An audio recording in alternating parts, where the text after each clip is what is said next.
A century ago, Salem Bottle Works became Coca-Cola's first custom-designed plant. There were lines, I think upstairs, where they would run the sodas. Now, a local couple's breathing new life into the historic landmark. So it's gone through a huge transformation. No more bottles. Instead, you find a butcher, a baker, and a pizza and noodle maker. All brought here by John and Lucia Bobby. It was a fun adventure, and it continues every day. Let's back up to the beginning. The couple opened Bobby Boy Bake Shop across town in 2019. The bakery became a huge hit, even earning a prestigious James Beard nomination. We had a lot of holidays where we were just like busting at the seams, and our little bake shop needed a breath of fresh air. Instead of expanding the bakery, the Bobbies found the empty Salem Bottle Works and embarked on a dream to open 4 restaurants here in just a year's time. We saw this as an opportunity to really build something for the community, and it's not often you get to do all of your dream scenarios at once. They started last spring with a second location for Bobby Boy Bake Shop, serving the same classic French croissants, bread, and desserts as always. What we're able to do here is expand our lunch menu, which we love. Adding freshly made sandwiches and soups like the French onion. That may be the best I've ever had, and I've had it in France. From the bread to the broth, they create almost every ingredient from scratch in-house. Starting with milling locally grown grain to make flour. So what we do is we bring the whole grain into the top of the hopper. The flour's used for their French breads, buns, and pastries. Meanwhile, the meats for sandwiches and bones for broths are cut in their butcher shop, where they bring in whole hogs and cows. We're using every bit of that. So we're using it for sandwiches at both Bobby Boy locations. We are making all of our toppings for Grandpa Joe's, so pepperoni, sausage. Grandpa Joe's Slabberia is their pizza place just across the courtyard, the second restaurant in the old Bottle Works space. It's a sizable slab. It's Ohio-style pizza that owner John Bobby grew up eating with his Grandpa Joe. Wedgwood Pizza, it's in Ohio. Their family's from the Youngstown area. So it's like sheet pan style pizza, thicker crust, topped heavily with beautiful items. Again, the meat toppings are made by the butcher and the crispy crust created at the bakery. It's a focaccia-style dough with a thick, pillowy center. Look at the bottom. Yeah, it's got to be nice and crisp and toasted. Customers can order a slice or a whole sheet to share. That's good pizza. It's something we all enjoy to eat, so everything that we do is food that we want to sit down and eat ourselves. And that brings us to the next new restaurant, Noodle Jube's, named for their older son, Julian. We have 2 boys, and they're both noodle heads. So the chef at Noodle Jube creates authentic Japanese ramen bowls. As you probably guessed, the noodles are made from the fresh milled flour. Then the ramen's rolled and cut daily. We're first and foremost a ramen bar. We have small bites, dumplings, and other snacks, but we focus on ramen. And these ramen bowls are not just noodles. The most popular ones packed with layers of flavor. It's a chicken broth, and it's mixed with a mackerel and tuna dashi. That comes with an egg and the pork belly, and then the little steamed fish cake on top called the Naruto. With all those choices, the Bobbies believe Salem Bottle Works can feed the whole family. I hope it's a space for everyone every day. And they're not done. Dale's Revisions will open this spring, featuring fine dining and event space. That makes 4 restaurants ranging from fancy to food court. The Bobbies say their plate is now pleasantly full. But I think we have enough to chew on for a little bit.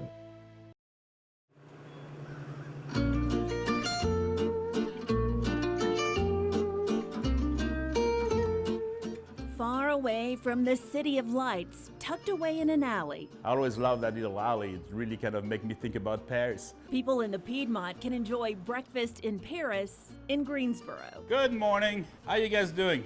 With that thick French accent, Julian Vicard's greeting gives guests their first hint that this cafe is authentic. We do everything the way we do it in Europe. We use a European-style flour. We use European butter. We do everything fresh every single day. Julian grew up in France and trained at their national pastry school. Decades ago, he moved to the U.S., got married, and began opening French bakeries in the Carolinas. always relying on the classic techniques. It's why his croissants take 3 days to create. 81 layers here. Yep.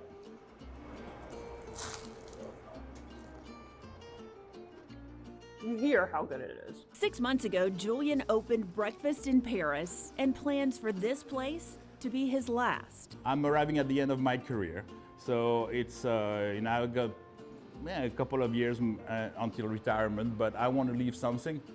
So it's more and more important for me to teach what I know. So while he serves people pastries, Julian wants to pass on this craft to his employees. It's tradition, I think, for me. I had great teachers, I work with great chefs. Employees like Rai Karchidi and Naomi Oz neither had professional training or experience when Julian hired them. I knew about as much as somebody who would do it as a hobby would, but I feel like I had a real passion for it. I had a real desire to learn more about it. When I was starting to work there, I was like, I should be paying him. I'm not gonna get that kind of training from anybody else. And definitely not for free, where I just learned how to make croissants from scratch. It took Naomi 6 months to perfect the croissants. Meanwhile, Julian taught Rai, coincidentally, to bake all the bread. I love to teach. It's what I love to do. Julian even offers to teach his customers. People come by and learn things from us all the time. Chris McMahon's a computer analyst who relaxes by coming into the bakery in his free time, where he learns pastry skills for free. Nope, nothing. I'm old-fashioned, so I believe that the knowledge should be free. The employees say it shows the scope of Julian's generosity. He's a very unique person, I would say. He's very rare. He also gave his staff an incredible Christmas bonus, a trip to the International Pastry Expo in Paris this month. So they're going, I'm not. I'm going to let them discover by themselves everything they want to learn. And then when they come back, we'll talk about what they want to bring from what they saw here. No, I've never been, and I did not expect to go anytime soon. But I'm really excited that I get the opportunity. And ultimately, that's what this cafe is all about. A chance for Julian to pass along the art of pastry he learned so long ago. I opened it up because I wanted to leave it to them. So hopefully we'll be there when I'm retiring, and hopefully they'll teach what I taught them, and we'll keep on going like this. And at least for now, people in the Piedmont get a gift too, a taste of Julian's great talent. You want a chocolate one too?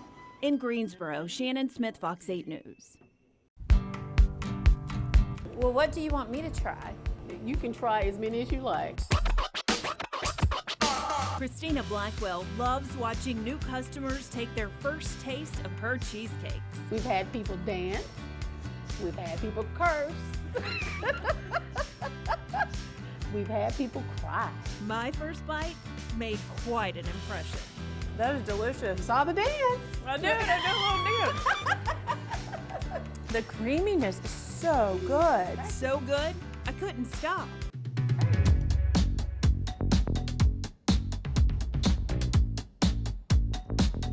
Customers crowd into Cheesecake Creations in Burlington for all those delicious choices. Chocolate, cherry, strawberry crunch, banana pudding, apple pie, and Oreo. Christina makes more than 70 different flavors, and a few must stay on the menu. I have to have, or I have to, or I have to shut the building down. We have to have strawberry crunch, cherry, banana pudding. Cheesecake Creations started as a hobby, but became Christina's second career. She quickly outgrew her home kitchen, so she opened this Burlington bakery where she writes scripture on the walls and prays over every batch of those divine cheesecakes. My mother keeps saying, it's got the Holy Ghost. Christina bakes every cheesecake from scratch by herself. From the crust to the toppings, she spends countless hours cooking, cutting, and decorating every single slice. My only song is I'm exhausted. She never cuts corners unless it's creating the latticed crust for that apple pie cheesecake. So I'm always excited about the apple. It has such good flavor. Her attention to detail earns her 5-star reviews from customers. And that caught the attention of local Food Lion executives. They asked Christina to make mini cheesecakes to sell in their bakeries. But in the midst of all of her success, I just went for a normal mammogram, Christina faced a personal setback. and that came as a shock to us. Doctors discovered Christina had early-stage breast cancer and decided to remove the small spot. I think I had the surgery on a Monday, and Food Line called me on a Tuesday and said, hey, we're ready for you to deliver. So right after surgery, she went back to the bakery. While undergoing 20 rounds of radiation, Christina started making 500 mini cheesecakes a week to deliver to 14 Food Lions in the area. I have a joke that I was already so exhausted. I couldn't tell if it was the radiation or just cheesecake. Christina says she finds strength in her faith and family, and of course, those loyal customers. Cheesecake Creations is the best cheesecake that I've ever had. With her cancer still a concern but under control for now, Christina says she chooses to focus on her blessings and continuing to build her business. I cry a lot, but I smile a lot too. And I have a lot to smile for. She makes a lot of other people smile too, and sometimes dance, and that's why she never stops. I'll keep pushing just to see where the Lord wants to take this thing.